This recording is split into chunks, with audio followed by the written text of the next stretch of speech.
프리드리히 하이에크는 20세기 자유주의 경제사상을 대표하는 인물로 사회주의 계획경제와 국가의 과도한 개입이 결국 개인의 자유를 침해하고 전체주의로 이어질 수 있다는 경고를 남긴 사상가입니다.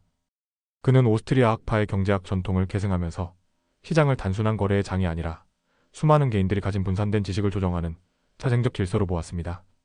하이에크는 가격 메커니즘이야말로 각자가 가진 단편적인 정보를 통합하여 사회 전체가 효율적으로 자원을 배분하도록 돕는 유일한 수단이라고 주장했습니다.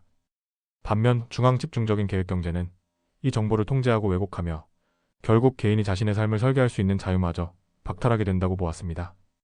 그는 1944년 저서 노예의 길을 통해 이러한 문제의식을 대중에게 알렸습니다. 당시 유럽은 2차 세계대전으로 초토화된 상황이었고 나치즘과 파시즘이 대중동원을 통해 전체주의 체제를 구축하고 있었습니다. 하이에크는 이러한 체제들이 단지 정치적 우연으로 발생한 것이 아니라 경제적 자유를 억압하고 국가가 생산과 소비를 모두 통제하는 구조에서 필연적으로 등장한다고 보았습니다. 그는 개인을 위한 자유 없는 계획은 계획 없는 자유만큼이나 무의미하다는 표현으로 전체주의적 계획이 자유를 위한다는 주장에 대해 날카로운 비판을 제기했습니다. 개인의 자유가 보장되기 위해서는 시장이라는 자율적 질서를 기반으로 한 분권적 체계가 필수적이라는 것이 그의 중심 주장입니다. 하이에크는 단순한 자유방임주의자와는 달랐습니다.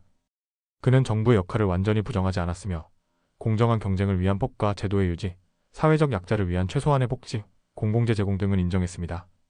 하지만 이 모든 역할은 일반적이고 예측 가능한 법의 틀 안에서만 이루어져야 하며 정부의 개입이 시장 질서를 왜곡해서는 안 된다는 입장을 고수했습니다. 이 점은 자유원 정론과 법, 입법 그리고 자유에서 더욱 체계적으로 발전됩니다. 그는 자유의 본질이 단순한 간섭의 부재가 아니라 임의적 권력으로부터의 독립이라는 점을 강조했고 자유는 법치주의와 사생적 질서 속에서만 실현될 수 있다고 주장했습니다. 하이에크의 사상이 다시 주목받기 시작한 것은 1970년대 들어서였습니다. 당시 세계 경제는 석유파동과 함께 스태그플레이션이라는 현상에 직면했는데 이는 인플레이션과 경기 침체가 동시에 발생하는 비정상적인 상황이었습니다. 기존 케인스주의는 실업과 인플레이션 사이의 반비례 관계를 전제로 했기에 이러한 이중위기에 효과적으로 대응하지 못했습니다. 이때 정부의 역할을 축소하고 시장 기능을 회복해야 한다는 하이에크의 주장은 새로운 대안으로 재평가받게 됩니다. 사회주의 계산 논쟁에서 시장이야말로 효율적 자원 배분을 가능하게 한다고 주장했던 그의 논점이 현실적 설득력을 얻기 시작한 시기이기도 합니다. 정치적으로는 마거릿 대처 영국 총리와 로널드 레이건 미국 대통령이 하이에크의 사상을 적극적으로 수용하며 현실 정책으로 구현했습니다. 태처는 노예의 길을 보수당의 정신적 지침서로 삼았고 하이에크의 이론을 직접 언급하며 규제 완화, 민영화, 노조 억제 등의 시장 친화적 정책을 추진했습니다. 레이건은 1981년 취임 연설에서 정부는 문제의 해결책이 아니라 문제 그 자체다라고 선언하며 작은 정부 원칙을 표방했고 감세와 사회복지 지출 축소, 자유시장 중심의 정책을 펼쳤습니다. 이들은 공통적으로 정부보다 시장이 낫다는 신념을 바탕으로 하이에크의 이상을 정책으로 현실화하려 했던 정치 지도자들입니다.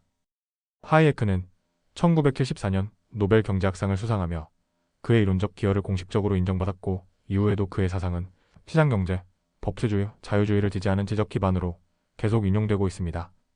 하이에크가 말한 자유란 단순히 간섭이 없는 상태가 아니라 임의적 권력이 개인의 삶에 개입하지 않도록 보장된 제도적 안정성과 법의 지배를 의미했습니다.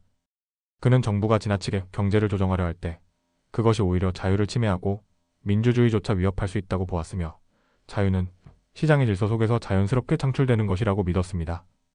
이러한 하이에크의 사유는 오늘날에도 여전히 자유와 질서를 함께 고민해야 하는 시대적 과제 앞에서 강력한 철학적 지침으로 기능하고 있습니다. 이상 프리드리히 하이에크의 자생적 질서에 대해 알아보았습니다.